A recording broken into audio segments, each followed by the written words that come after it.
Hello, and welcome to Universally Challenged, the podcast where we do cultural criticism from a biblical perspective. So sit back, relax, and prepare yourself to be challenged. Something I thought was pretty interesting this week, and of course, by the time anybody hears this, it'll be old news, but Elon Musk took over Tesla. Hold on. Elon Musk took over Twitter this week. Well, I mean, he's been getting into a battle about it. Hold on. Before we get started here, I'm here today with Scooter and the famous Bryant C. Smith, who hasn't been here. He's been here, he just hasn't been here. But so if you hear a new voice, it's Bryant C. Smith. He is a Native American friend of mine. Native American? Yes, mainly. Nice. Okay. Very high percentage. Very high percentage. The other percentage is Wakandan. Oh, yeah. Yeah, you're Wakandan? Okay. I was just making sure, because I, too, am from Wakanda, which is going to play later into this podcast. It's going to play into this. I was born there. My parents weren't from there, I will admit, but I was born there. So, Anyway, you've been looking at the Elon Musk stuff? Well, I mean, I've been following it since, he first announced that he was looking into purchasing it. And, all the way up till when he was backing out of it and getting taken to court about, almost getting forced to go through with it, because of making some injurious statements after receiving information about, the amount of bots they had, I guess, on there and stuff like that. He knew the price was inflated on it. Yeah, and he tried to back out of it, and then, ultimately he bought it, but he took it over this week. It can't be a money-making deal for him. I hear Twitter doesn't really make that much money. No, but I mean, I think it's more of a control and power kind of thing, At some point, I think you can end up making money off of it if you do certain things with Twitter. There's the advertisement side of it, Yeah, and there's a lot of waste on Twitter. I mean, he's saying that what's he going to fire, I don't know, like 5,500 people or something like that, which he's already started. My understanding is got rid of a couple of like the VPs and presidents of different things. The CFO, he got rid of him. Yeah. But I think severance was like $25 million, which I think is. Who was it? Somebody said he's kind of like a Batman villain a little bit, and it's kind of. I think he's a mix between Batman and a Batman villain a little bit. I think it's funny that he's as rich as he is. He still trolls all the time. Yeah. You see him bring the sink in for a pun. Let this sink in. I'm not carrying a sink anywhere, but I guess is he that bored? I mean, he's putting stuff into space. He's trying to, deal with his $20,000 battery on his car that keeps going bad or whatever. Yeah. He's still got time to carry sinks into Twitter. I just think it's kind of funny because, a few years ago he was complaining about, people tracking him with Twitter, They were tracking his private jet and they would post where he was. And, he was kind of irritated about it, so much to the point that he offered to pay the guy that was tracking him to stop, and the guy refused the money. So I find it kind of interesting that a few years later he ends up buying it. So. Yeah. Well, does this mean free speech is free again? Speech free again? That's one question I had. Is it possible any of the motivation could be behind promoting free speech? Yeah. Well, according to Jeff Bezos, Elon Musk is bought by China. So. He said there's going to be an issue with that, or at least that's what he's been putting out there, that, that Elon Musk is basically owned by China, or... This is coming from Jeff Bezos? Yeah. So, there's that. I mean, What's his basis for this? Just some of the business that, that he's doing. I think he's got... Didn't he open up some Tesla factories or something like that in China? I'm pretty sure. Oh, I'm sure Bezos has nothing that he sells or anything that comes from China. So he said basically that Elon Musk will be willing to bend over backwards to be able to still do business in China. And, for a person like that to get basically control over a large platform like Twitter, that ultimately, you know, it's going to be a huge risk for everybody. So. I think that's just basic fear mongering. Yeah. You know, a lot of these people, and we see it when it's not necessarily wokeism, but we talk about the driving conduit behind what we consider wokeism, or at least liberal politics, are typically very wealthy white Americans that promote a lot of stuff that Twitter promotes, which Elon Musk is against, and a lot of Americans are against. And I mean, let's face the fact, he's wealthy for a reason. I mean, he knows how to make money. He doesn't limit his options. There are plenty of people on both sides of the aisle, or any side of the aisle, that have business with China, and very lucrative business in China. Yes. So when somebody like Bezos speaks out, to me, that's just jealousy. Including our president. Yes. Yeah. And you know, Jeff Bezos is also, like you said, he's also competing against Elon Musk, you know, with the space program that he's got going, and you know, it might just been a little bit, you know, like you said, just putting something out there to. Well, all these guys are about control. Yeah. You know, you get all that money and you get that much power, and it's all about power. And if there's somebody else you can't control, you're going to try to take them down.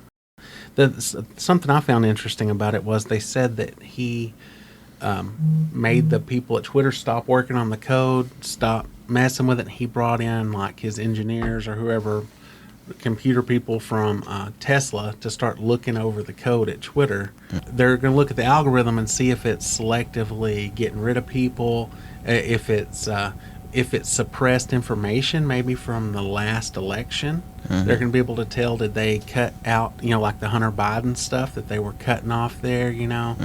And so they said some people may actually be in trouble over this if he finds stuff. What they're saying is, if they're finding things in the algorithm that help them maybe like swing an election or things like that, you know, if they're used as a political tool, basically, I guess that is against the law. He wants there to be free speech, I think.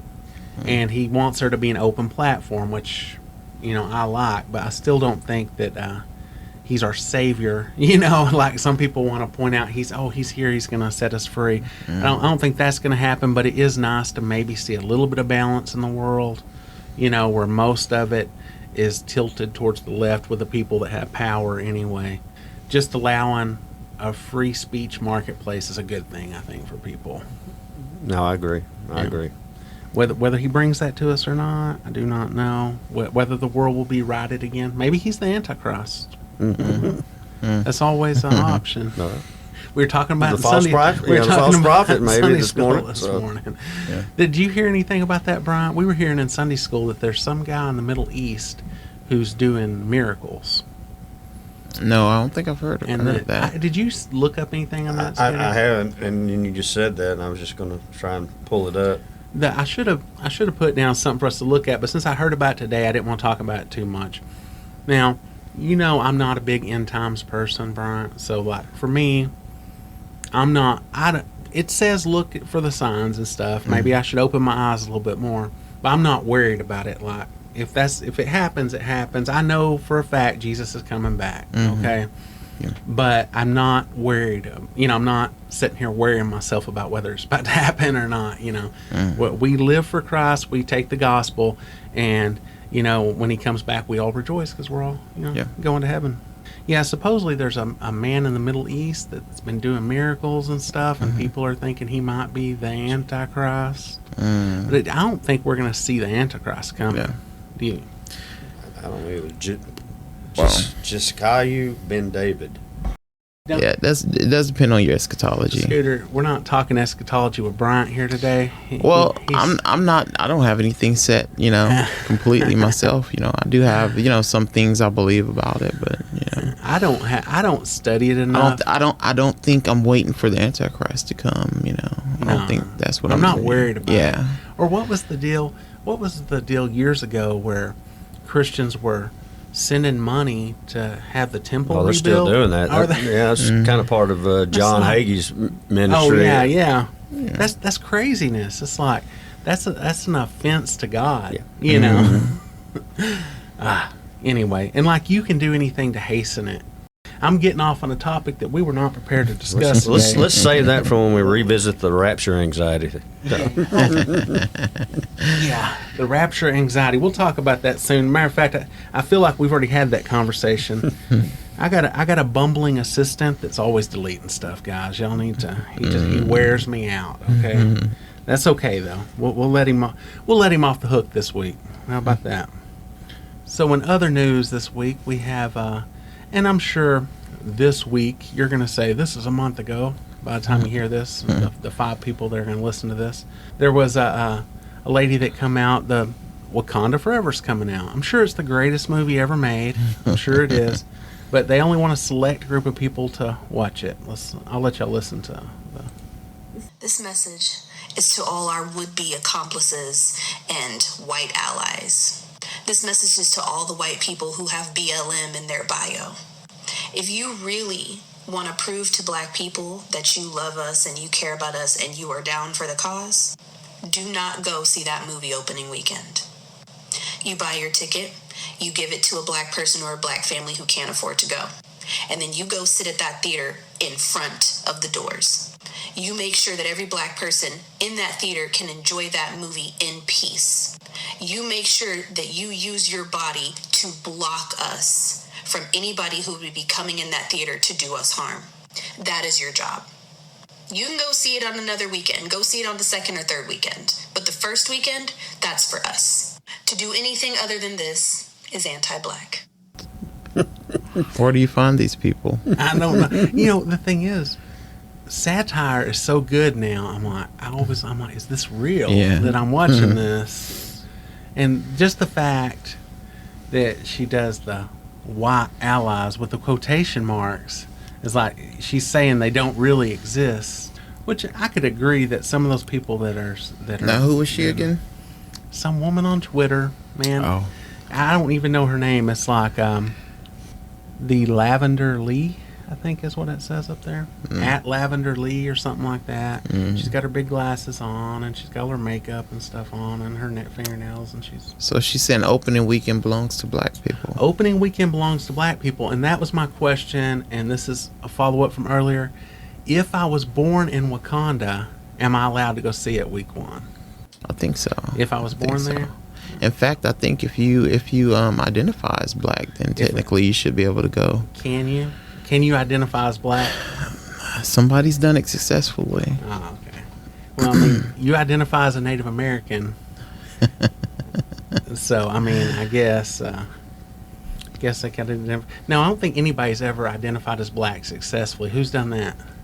Well, there was that one lady. I mean, she didn't get away with it. Oh, she didn't get away with it. She lost her job. You know who he's talking about? I mean, she's still doing it. She was for the NAACP, and she was like pretty high up in their organization.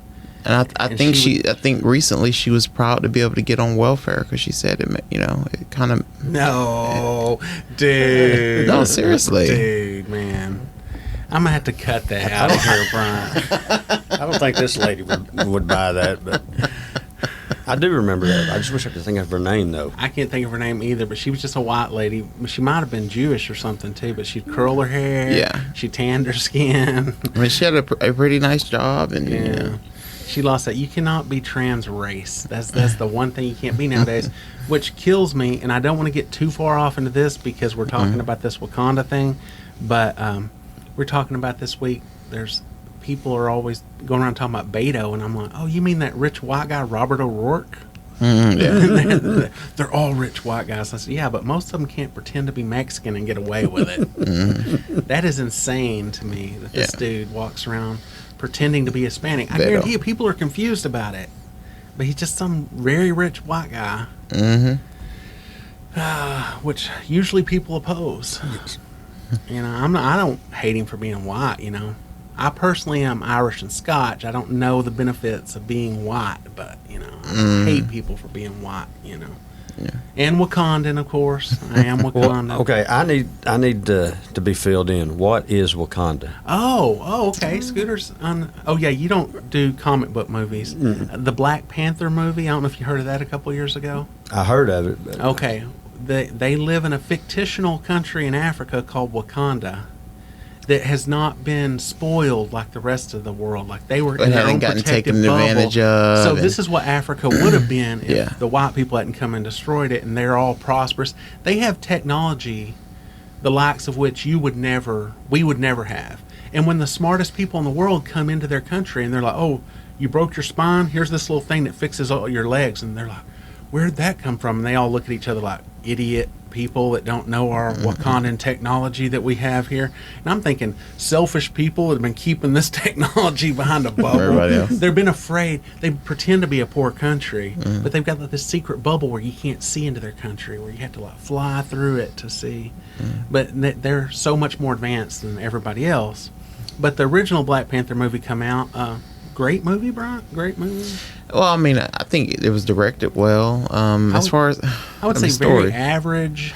Yeah, the mediocre story movie. wasn't the best. I mean, I think, to be honest with you, I thought it was going to be a bad movie, and then I think that's what it is. Like most people looking at it, It was better think than you thought it was yeah, going to be, and that's yeah. kind of where I was too. I didn't have any expectations, but whenever I think back on the movie, I can't think of any like great moments from it or anything where it's like, oh, that plot twist was good. I do remember had a lot of like 90-pound women that could beat up these gorilla dudes. They had like this tribe of guys that were like gorilla guys, and they were like 6'6", 285, 310 pounds, all muscle.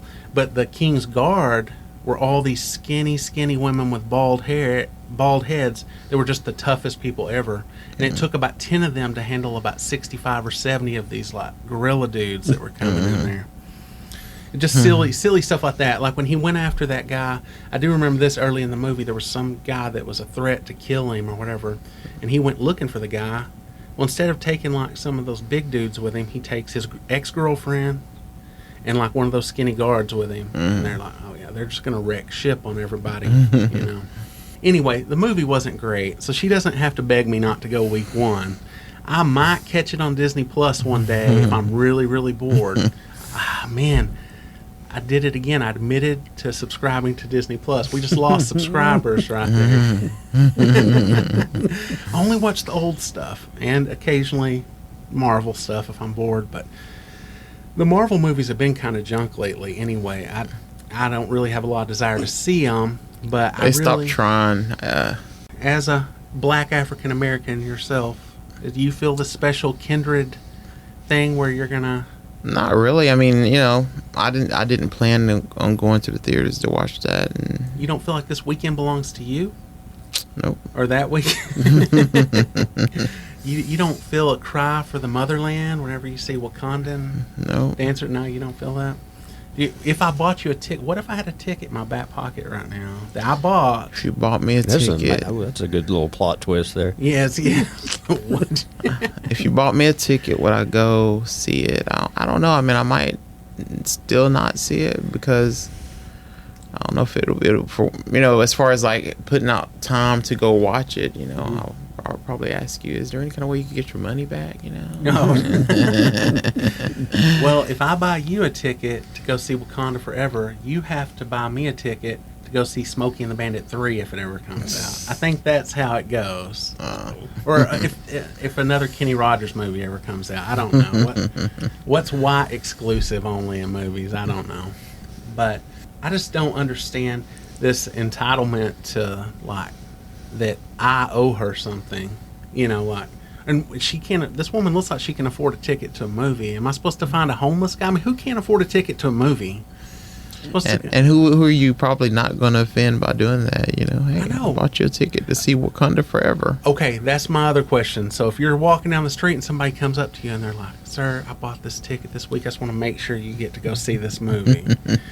How do you even respond to something like that? I mean, to me, like I said, that would be kind of a strange thing to do. I mean, I think I'd have all sorts of questions running through my head, like, why did he think I wanted to watch this movie? Well, it's because you're black. I mean, it's obvious.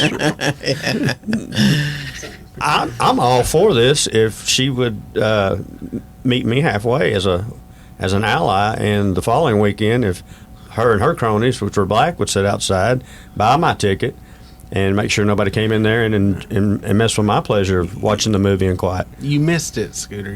This is not for you. You can. She gave you permission to go watch it the second week or the third week, but I really don't know if I made this movie, if I would appreciate this woman's support of telling people not to hit it up opening weekend. I mean, that'll be like a blow to it if you just only have black people coming in and watching it, you know. Yeah. But is there any rebuttal that you've seen or found with anyone that's related to the release or the promotion or the making of this movie that would come out and say anything to the contrary? No, that's not going to happen either, because that would be a backlash in the other direction. Yeah. This is one of those things where they do better just to not say anything at all about it, you know, from a business perspective. Well, I don't understand how having white people at the movie make you feel unsafe. I mean, do you think this woman really lives her life in fear of white people? I mean, she's boldly going on TikTok, making a video saying that they're not safe if white people show up at the movie. But if you're not safe, if I'm in a country where I'm not safe to speak out or just to exist, I definitely ain't going on and making a smug video of people that I'm afraid of. She's obviously not afraid that I'm going to show up at her house and harm her, which I'm not going to do. But she doesn't live in that fear. I don't know why she's pretending that. You know what I'm saying? Mm. It doesn't make any sense, because if I lived in a society where I was afraid to just be out at Walmart because just for being who I am, being the color of my skin, I wouldn't get on and make a video telling the other people what they need to do and get out of my way and make sure I feel safe, because they're just going to kill me. You know, this ain't really going to happen. She's not going to get harmed. Don't want her to get harmed. I just don't think she really lives that fear that she's saying that she has. Mm-hmm. Well, it falls in line with the text that I sent you last week about the college campus with the rapist and adding the security. If you want to say that for another week, we can. You know what, Scooter? We've had so many topics. I forgot that we hadn't done that one yet, or I thought that was on the one I deleted. I think maybe. No, we didn't. We never talked about that one. The reason I didn't put it in there was because I needed you to send me an article about that, because I looked it up, and so that was in, what was it, Pittsburgh? Yes. Well, it was in Pennsylvania. But I believe it was Pittsburgh. I believe it was Pittsburgh. There was someone sexually assaulted. To what degree, I do not know. I don't have to know the details of it. Sexual assault's wrong. But in one of the corridors of the library or the main hall up there or something, and the guy got away, and the people were up there. They were upset about security not being good enough, basically. The article I read was that they had a big rally and there's been 6 sexual assaults on campus. Don't quote me for sure on this. It may not be correct, but in the last couple months, they don't feel like security's good enough, not enough cameras, not enough people policing it. But at some level, though, they were afraid to bring in more police officers because it posed a threat to minorities on campus. Well, that was what the protesters, the college was going to do that. Oh, is that what the deal was? You just had a group of protesters on campus encouraged by others in the community, and that was their argument, that if you increase the presence of law enforcement on the campus, you threaten the safety of people of color. Mm-hmm. No, I think you threaten the safety of serial rapists. But you can look at it however you want to. And that's why I'm saying when you pose the question about this lady's fear, it doesn't make sense to me as well. I mean, what's your argument? To me, I don't fear the police. Fear the police, Bryant? No. I don't fear the police. Now, I did almost see Bryant get shot at 3 a.m. for being black one time, but he should have took his hands out of his pocket. But if I take my hands out of my pocket, it might not have been safe. She might have shot. There was a bunch of us out there. We were filming a movie. In fact, I waited till she told me to put my hands out of my pocket. Then I did it slowly. And then he didn't know where he lived. So, what's your address? I don't know. Where's your ID? We recently moved to that new house. So this is why black people get shot. Circumstance, man. We're out there at 3 a.m. filming on the square in Frankston because everybody else is asleep and we're night people anyway. And this cop pulls up on us, and she's like, she's got her light on us. She gets out and all this stuff. And we're just out there. We're trying to talk to her and tell her what we're doing, who we're with, and all this stuff. She's like, "Hey, you need to get your hands out of your pockets." And Bryant just had his hands. You don't put your hands in your pockets when you're around a police officer and all this stuff. I'm like, dang, I almost witnessed him get killed here. Ooh, that's tough. So maybe there should be a fear there, Scooter. Well, I don't know. In the meantime, I was holding a handgun. She didn't say nothing. I mean, if that tells you anything. Well, I'm not even going to pretend that I know what it's like to be black, being a white supremacist. You know, Scooter, man, he's going to get us just totally banned off. But Bryant was agreed to today's society. I meet the criteria, according to a lot of people that are woke. I don't. So there is certainly a rational and a real fear that people of color have to deal with in this country, as opposed to white people. We know that. I don't deny that. What the fear is with this lady, I don't understand, and so that's kind of the same question that you have. I don't really understand where she's coming from when it comes to this. And I hate the term people of color because all it means is anybody that's not white, and I'm like, I have pigment to my skin as well, but I'm trying hard to be inclusive. Well, I don't think everybody else wants to be lumped into one group either, so I don't quite understand that. Well, I agree. But anybody going to see Wakanda Forever, by the way? No. Didn't see Black Panther. Certainly not going to see this. Well, the other thing is, they're not only, and this is my complaint. Not everybody has this complaint. I hate it. They're just swapping all the male heroes for female heroes.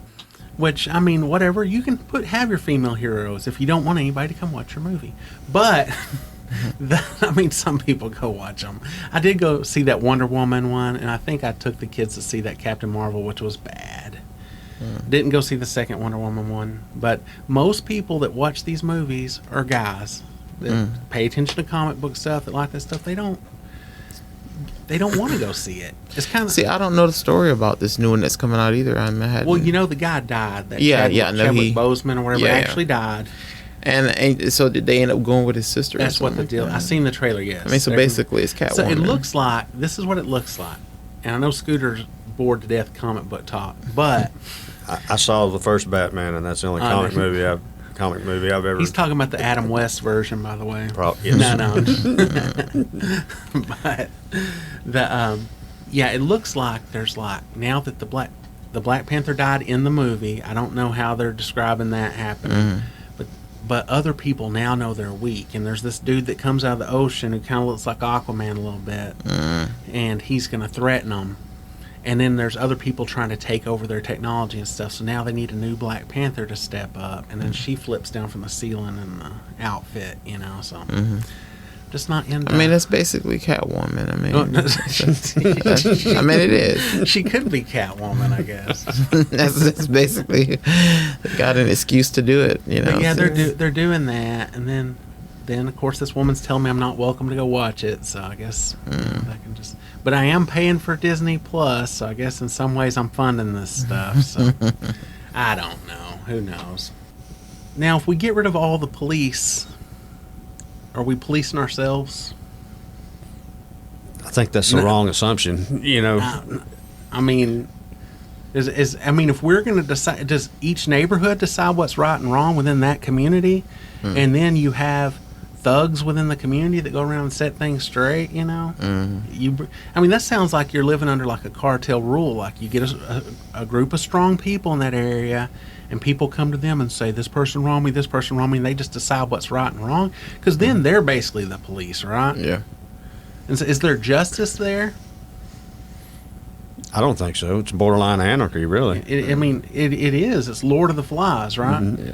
It's one of those things. Lord of the Flies was pretty amazing because at the end of it, whenever they saw other people were coming, they stopped because they knew what they were doing was not right. They could sit there and decide there is no God, nobody makes the rules, we make the rules, this is okay what we're doing.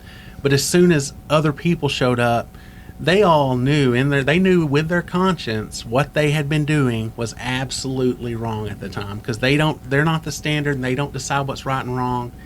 We don't decide what's right and wrong. We have a government set up. There are laws based on morality, which is set by God. I'm not saying every law is moral, but someone higher than ourselves has to decide. We can't just decide that for ourselves. And we all know that God's decided what's right and wrong. We try to live by that. If you live with that, most people can't accuse you of wrong. Well, but it gets back to what we originally started talking about. Once you take God out of society, it's open for anything. Yeah. And this is just another proof, another example of how this nation, how this country, how this world really is headed. So sooner or later, it's going to come down, we all know, to exactly what you're talking about. Anarchy. Yeah. Well, the preacher this morning, did you make it to church this morning to the service? I got called away. Okay. To the football game. That's when you texted me about bad penalties. I'm like, hold on, man. I'm watching this thing from behind. But what did you just say? Because I was going to say something about what the preacher just said. Eventually we're going to get to kind of what she said, where everybody kind of just does whatever they want to for the most part. Whatever. He made a good point today, and I just lost it. So, too bad. There was something you said. I was like, oh, that's like what he said this morning. I can't remember what he said this morning anymore. Didn't have anything to do with the Cowboys, did it? Didn't have anything to do with the Cowboys. He didn't say anything about the people missing for the Cowboy game. But anyway, someone was saying the other day that they've determined that babies know in the womb what their gender is. So that they already know. I don't know how they determine this. But in the womb, the baby already knows what its gender is. I'm thinking, well, I know what it is too, because we can see into the womb and I can tell whether it's a boy or a girl. But they're saying, that they can be non-binary or whatever they are. It's already on them. Oh. Well, if that's the case and they have that type knowledge in the womb, definitely don't go in the womb and kill them, please. Oh, you know what I'm saying? Right, yeah. These people are saying, oh, they know even before they're born what they are. Okay, then. Let them be and let them be born. And then we'll worry about all that other stuff later on. Yeah. I definitely think abortion's always a hot button topic for me, and I don't really want to get into it this week because am I even recording? Yes, I'm recording. Because we're already pretty far in on this recording, but I do want some week talk about abortion. I was thinking about it the other day from the point of view of, I think a lot of times the reason people can't discuss abortion is because they always assume bad intentions on the other person's part. Like the people that are anti-abortion or pro-life always assume evil intent on the side of the pro-choicers or pro-abortion. I know they don't like being called pro-abortion, but that's what you're for. And they probably, I don't think that they think it's a moral wrong, or else they probably wouldn't want, be for it. So I have to assume that they're doing it with good intentions, what they're promoting, and they probably think that I'm just against women and hate women, and don't assume that I have good intentions either. Now, I'm not saying that I think abortion's good, but I think sometimes when we talk to people, we shouldn't always have the assumption that they're just evil or bad, or not getting a lot of agreements back. Well, if I comment on it, and we're actually going to go down that road, so I'm kind of like you. Let's save that for another day. What about the Pfizer? Do we have time to do anything on the Pfizer? Pfizer, man, I just don't want to make the whole podcast about racial stuff. Here's what we run into, Bryant. We run into either we're complaining about how white guys are getting the shaft every week. We complain about transgender or gay stuff, or we complain about white guys being discriminated against. That's our go-tos.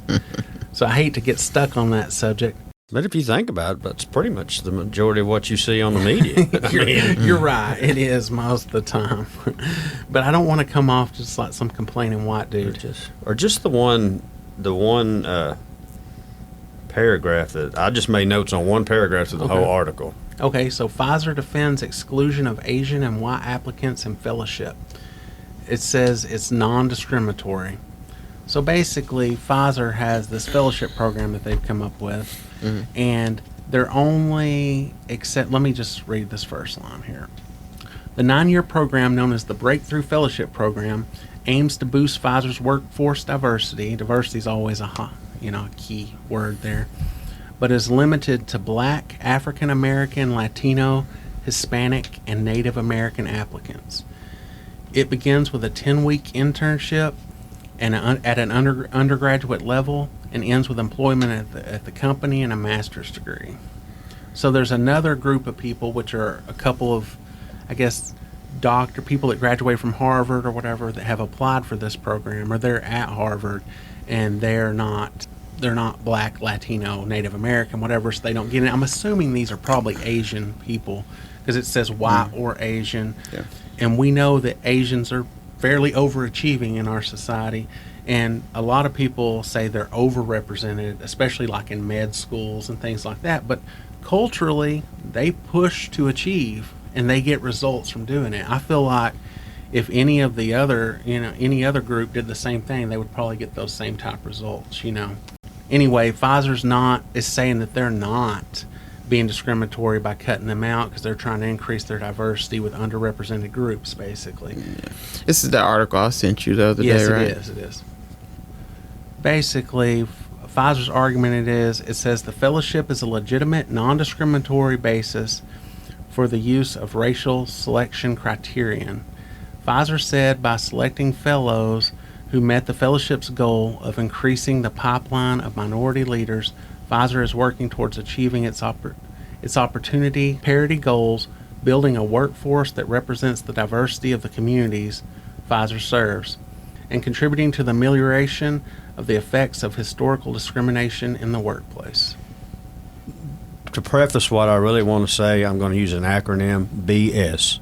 Yeah. Okay? We're going to say bologna. Okay. Okay, there we go. Bologna sausage. Yes, bologna sausage. So just breaking it down, it begins with their statement on non-discriminatory criterion. Mm-hmm.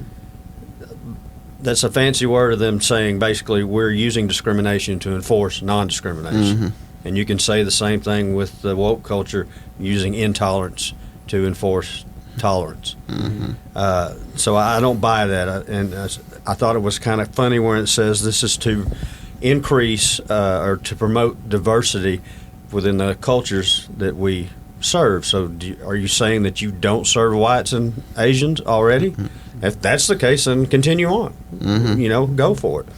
And last but not least, when it talks about amelioration, that's just a fancy term to make better, to help. Yeah. We're talking about things that have been brought up in the past as far as like reparations and things, which is a different topic, and I'm not quite sure that's what they're going for. But I get where you're getting that from, though. They're saying they're owed this because of things done wrong in the past. And I mean, that's fine. So the motive there, if that's their motive, okay. So I'm not going to preach against that necessarily, but underlying these comments are insulting and they're demeaning to the people they're supposed to be helping. Mm-hmm. Because basically, the way I read it, and Bryant, this is why I want your opinion on it. Basically, let's dumb down our process by excluding two communities that we think are not only smarter or more qualified, but are least likely to be manipulated. They're at least by saying our company. they're at least overrepresented is what they're saying. But, I mean, that's the way, and it could be, and I don't have a problem if this is really about racial diversity. If this is really about equality, then that's different. But that's not what they're saying here. I don't want diversity with people making my medicine. I want the most intelligent people possible making my medicine. Mm-hmm. I do not care about the color of their skin. And frankly, if they were all Asian, I would feel safer, to be honest. But then that goes back to what I'm saying. Isn't that not insulting? Well, by you're saying, we're going to take them out of the mix because these people are not, when it comes down to it, they're not as smart and they're not going to make the proper decisions. It would be insulting to me. And I also feel like if you're going to do this, I should be allowed to play them in the NBA. Underrepresented are people sub 6 foot that weigh 300 pounds in the NBA, and I feel like I should get a spot out there. You'd be good in the block. Yeah. Well, I don't know. I just when I saw that, I was just like, this seems to just be kind of the trend that's going on now with these companies. It was another company that you were talking about a while back. That was an internet company that was doing layoffs, and I've got it written down somewhere. But they were basically saying that they were gonna not lay off anybody they were going to lay off like 11% or 12% of their people, but they're going to make sure none of them were from underrepresented groups because they didn't handle losing their jobs as well. Yeah. And what they mean by underrepresented groups, they mean anybody who's not white. So basically, they're going to lay off white people because, they'll be okay. But these other groups have a harder time bouncing back from it. Was that Twilio? Was that Twilio is what it was, Yeah. yes. And they were going to make sure. I cannot believe you could say that out loud, that you're doing that, because I couldn't imagine if I was going to be like, I've got this company and I'm definitely only laying off minorities. Or, Mexicans, they can go back to Mexico if they need to. They'll bounce back. They got, Mexicans, they got a lot of family members. Hold on, I shouldn't have even said that. But I'm not being serious. But, it's like saying, oh, yeah, they'll be fine, But, these white people, they need their jobs. They're from here, No, man. They would shut my business down for saying something like that. And they can go out and say this to the news. And it's like, oh, okay. And then just follow through with it.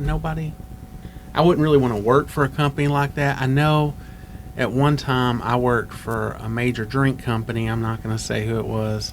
I remember coming through there whenever I started there, and there was a big push for minority. They got in trouble for not having enough minorities in leadership or whatever. And it was a well-known fact at the time that if you were looking to move up and you were a white guy, you were not going to move up in the company. But, if you had the right skin color or the right sex, because they were really wanting to move women up, you were going to jump right up the corporate ladder, And I remember thinking, this is the most unfair thing there is. We all know none of these things are right. And as we've talked about before, everybody's created in the image of God, and we should all be treated the same. But when it comes to the people making when it comes to my doctor, I don't want the most diverse doctor out there. I want the best doctor out there. And I don't care if he's what are those Aborigines? That would be kind of weird. I've never had an Aboriginal doctor, but if he's the best doctor, I'll take him. He's going to do a good job, and I'm going to get out of surgery, and I'm going to do better than the guy I want to go with. Well, another thing to add when you talk about Pfizer, especially in the healthcare industry, the Indian population is, I would say, overrepresented. Well, that's you know what I mean, and they're not They, Asian, right? I think they lump them in that group. Indian and Chinese and hold on, this is they're from Asia, so the Indians, even though they are a little different than like China or Japan or wherever, they're all considered Asian. Yeah. So that group's considered with the Asian. But I think lumping them in like that. Technically, some parts of Russia would be considered. But I've heard though that like med schools now, like if you're going to be Asian and make it into certain, parts of the med school, you actually have to score higher scores than anybody else by a certain percentage to get in, because they'll say like 30% of the class will be Asian and they're only like 4% of the population or something.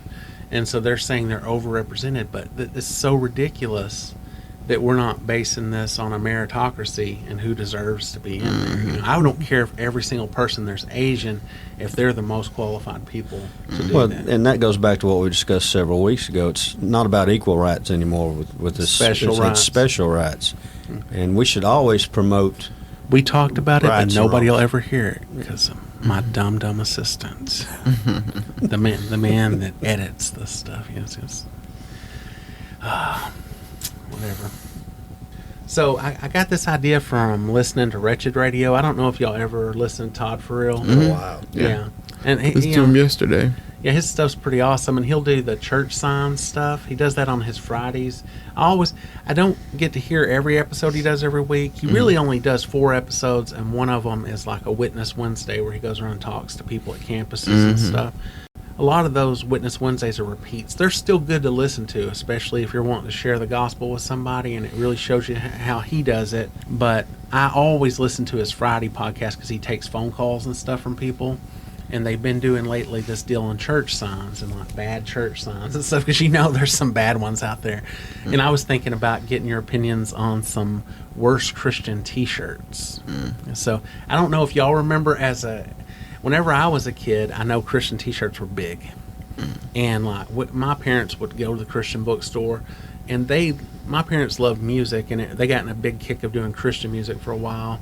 And they were always buying tapes and stuff. And like you'd buy 2 tapes and you get 1 free and all this stuff. Well, me and my brother would a lot of times get a T-shirt or something. And I remember thinking back on some of those T-shirts. And my parents never let us get some of the really stupid ones. But I remember the one that I remember my parents going on was there was one that said the Lord's Gym. Did y'all ever see that shirt? Mm-mm. And it was Jesus on the cross doing a push-up with a cross on his back, and he had the crown of thorns on like a deal of blood going down. And it said Lord's Gym across the part of the cross. You can see it right there. That's cringe like nobody's business. Is that not horrible? But I mean, it was a popular T-shirt. And then there was one that I remember that I thought was so awesome, and it looked like a Budweiser can. You know, the old Budweiser can, except it said Bud Wise Up on it. It said, "This blood's for you." And it was like, Interesting.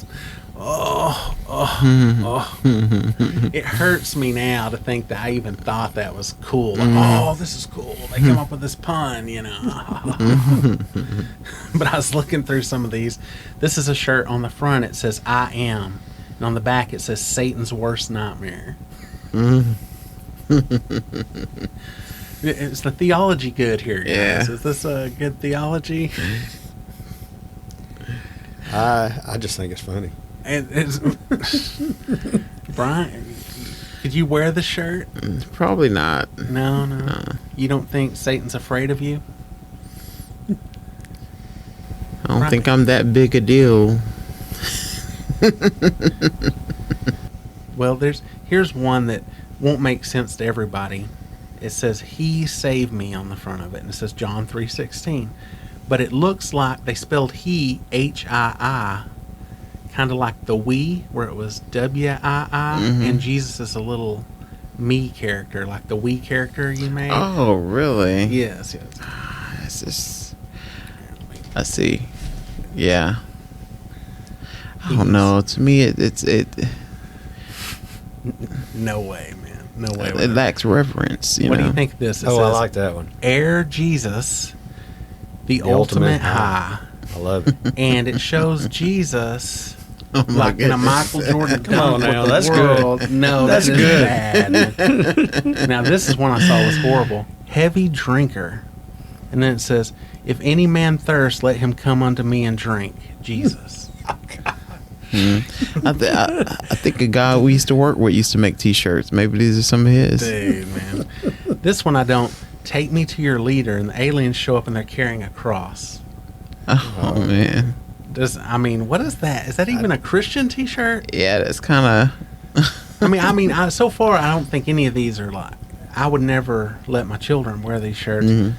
Now this one says, it's a "Stay out of hell" Monopoly. free card from Monopoly on the deal. I guess that's. I don't know.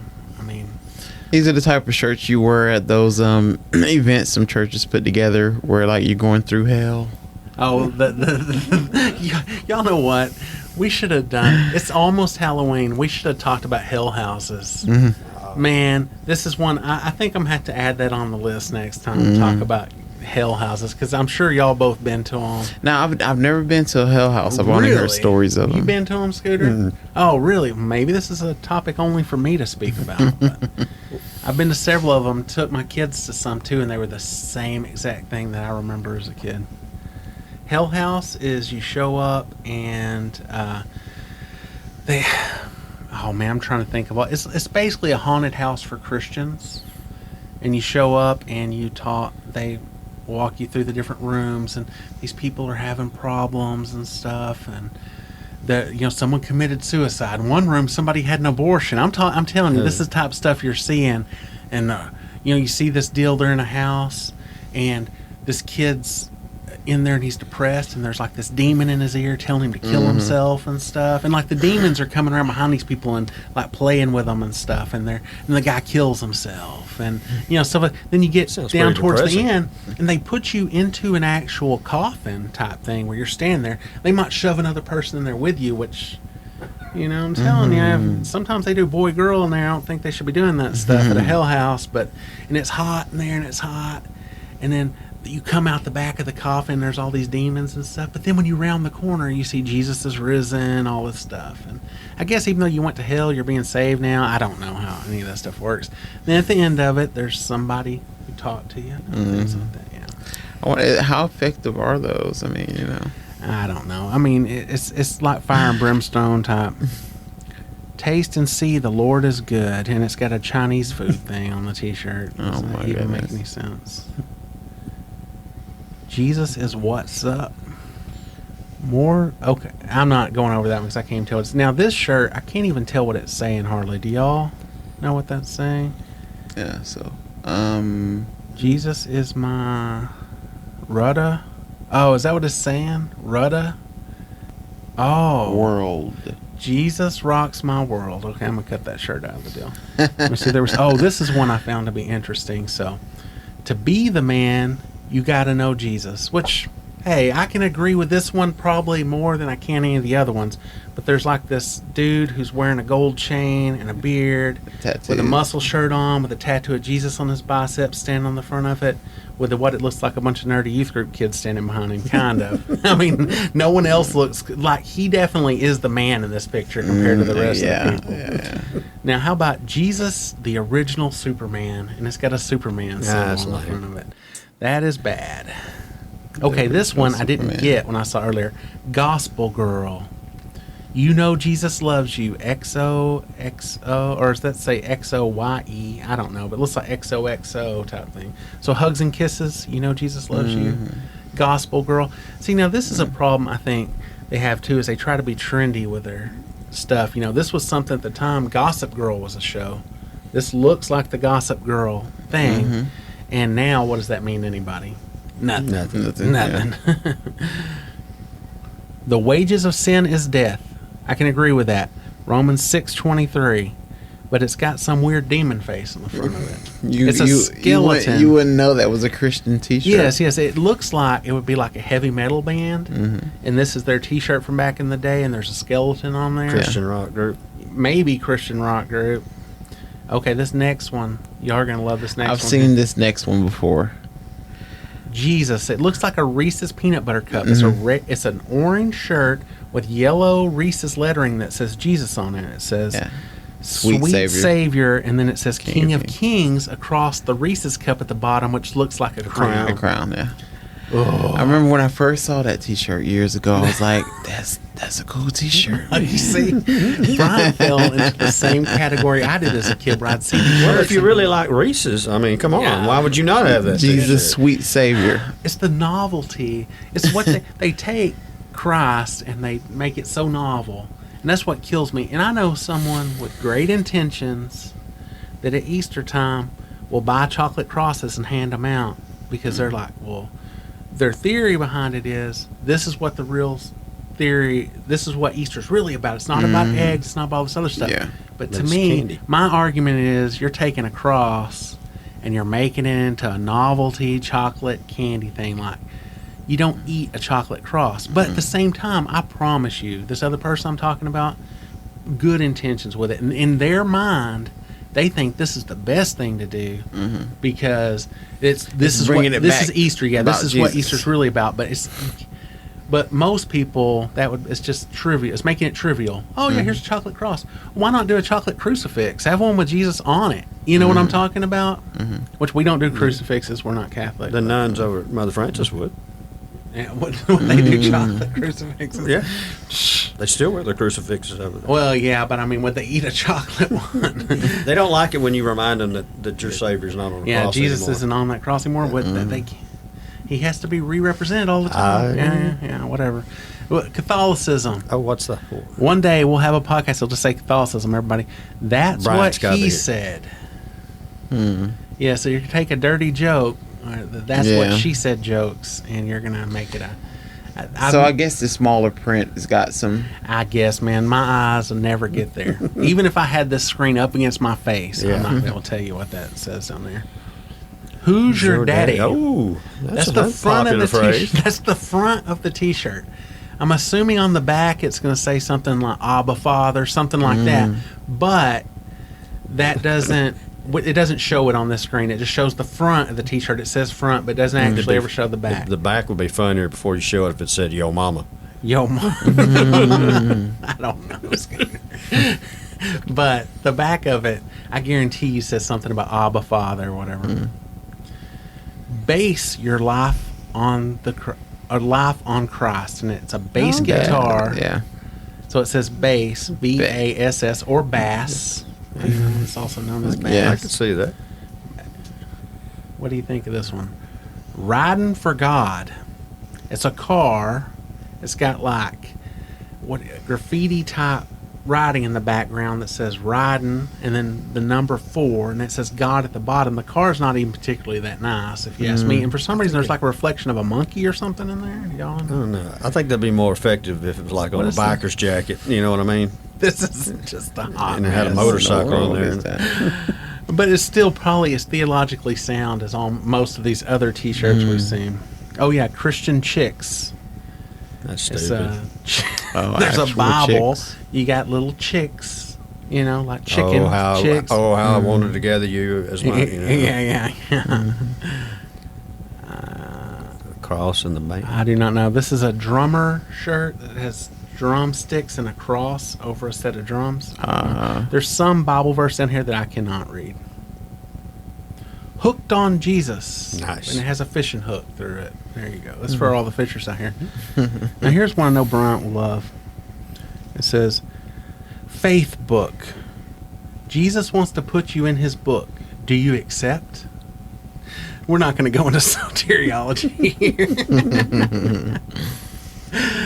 Oh, goodness. Jesus is my BFF.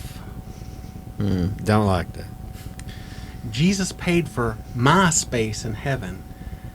It's got it looks like MySpace, like the website. Yeah, if MySpace. anybody even remembers what MySpace is anymore. I wish I Before had Facebook. that T-shirt. Man, I wish I had that T-shirt. I would wear that one. Oh, I have a secret admirer. I cannot read the Bible verse below it, but it's all girly looking. Has a cross. A cross is the T in secret. I don't like the lovey-dovey, T-shirts about, oh, Jesus is my best friend, or he's my boyfriend, or whatever, silly type stuff. God I like that one. wants you to be saved. Well, that is true. That is a factual statement. But the "you to be saved" looks like the YouTube logo. It's got you. With the So it's goofy, but it's probably one of the most. Well, hold on. God wants you to be saved. Are you sure? I was gonna say we haven't talked in a little bit, Zach, but Oh goodness. Oh, I'm not doing it this week, Bryant. There's Jesus chick. I pray instead of iPad. Hear no evil, speak no evil, see no evil. Don't monkey around with sin. There you go. It's a little children's church type it looks T-shirt. like a SpongeBob. Fed up with Satan. Looks like FedEx. There was something else that was pretty good. These are just so Jesus, bad. it's just that easy. That's pretty catchy. The Jesus. easy button. Yeah. Because it just, none of it acknowledges like this isn't, the actual like sacrifice of Christ. It doesn't make a big, I just can't stand how trivial it all is. You know what I'm talking about? It's like, oh, well, he did that thing, so just hit this easy button here. It looks like an easy button. It says it's just that easy, and it's got Jesus on it. So just, whatever. And whenever you get some time, just, go over and slap that button and get it done. Then you're saved and go about your life, I guess. I don't think I can do too many more of these, guys, to be honest with you. And I'm not saying there can't be good Christian T-shirts. These are obviously on a list of bad Christian T-shirts, so other people recognize these are bad, right? Well, they're there to make a profit. So, I mean, you're not going to get anything that's truly theologically sound. I found Jesus. There's another. I found Jesus. Okay, Brian. Okay. The one that I remember several years ago that Robert Griffin III, step off into something Scooter likes, do some football, he got in trouble for wearing a shirt to Redskins practice that said, "No Jesus, no God." Now That's a solid shirt right there. Mm-hmm. It's truthful. It gets to the point, and that's sound theology. Mm-hmm. Now, at the same time, Muslim might kill you. But what do you look at this? For all you do, His blood's for you. His blood's for you. And there's like a heart, and there's a cross going through A dagger. What is this? Is this... And it says Jesus on it? Is this... I don't know what that is. What does this even mean? It looks like kind of like Is it about us, or is it about Jesus? Or? a Catholic thing. Like that. To me, that would be more effective with the Budweiser can. Probably. Probably. Let me see if there's anything. Oh, yeah. This one looked bad earlier. Still waiting for a sign from God? I could not figure out what it was at first. Is somebody making the devil horns rock thing. Basically, yeah. And it's Jesus's hand. See the nail Yeah, it is. scar in Yeah. it with the blood? Yeah. What in the world? That means hell Satan. Mm-hmm. That's what that means right there. Yep. He's looking for a sign from God. It's got Jesus holding up the hell Satan thing. Well, that's almost a satanic shirt, man. Maybe they had that at the rally yesterday. Dude, maybe so. Did you go to the pagan rally yesterday, Bryant? No, we were talking about it at work. Well, see, I wish we would have I thought when we looked it up, this pagan rally was like led by. I thought it was like kind of a mixture between like LGBT and paganism. everybody who's against God, pretty much. Well, I mean, joined together. I thought when we were reading up on it that it had something to do with because there was like this pagan witch or something like that would go there, and you remember we looked her up and she was just. Well, the thing with the pagan rally was, Kyle told me, and everybody knows who Kyle is. I don't have to explain who he is. Everybody knows Kyle. But Kyle told me about it at work, and he said it was on Friday, and that's when we were at work. And I said, man, I wish they actually did it. I said, doing it during a work week, I said, I would like to go down there and talk to some of these people, maybe film some stuff, just have some conversations. And then I found out it was on Saturday, like late in the day, but I definitely would have went down there and talked to somebody. But in Sunday school, they were saying that there was more protesters than there were actual people part of the festival, and it got into like some big arguments and people spitting at each other and things like that. I wouldn't want to be a part of any of that.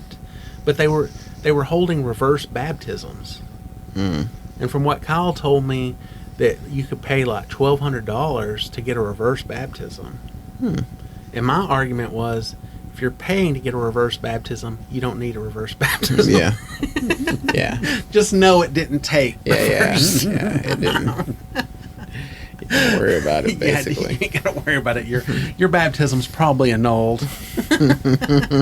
But there was another one. Like there was 2 levels of reverse baptism you could get, and I wish I knew the money behind it. But it was like over $1,000, and if you did the higher level one, you were guaranteed to receive 2 of Satan's familiars when you got reverse baptized.